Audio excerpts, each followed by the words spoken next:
Иницијативата Воскресение Штип оваа година по втор пат организира хуманитарна великденска акција со дистрибуирање на храна за великденските празници на сиромашни и ранливи семејства во Штип и Карвинци. Оваа година по втор пат организираме ваква акција преку иницијативата Воскресение, а по повод празникот Великден. Значи првата акција беше минатата година, сега ова е втора година поред.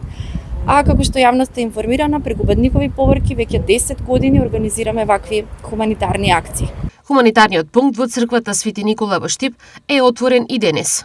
Хуманитарниот пункт во дворот на црквата Свети Никола е отворен и денес, така што ги повикуваме сите хумани граѓани, сите општествено одговорни компании да донираат сува храна и во текот на денешниот ден, со цел истата во склоп на хуманитарни пакети да биде дистрибуирана до ранливи и сиромашни семејства во Штип и во Карвинци. Овие хуманитарни акции оваа година се одржуваат со подршка на Брегалничката епархија, Бадникови поворки Штип и Академија Euroart Штип.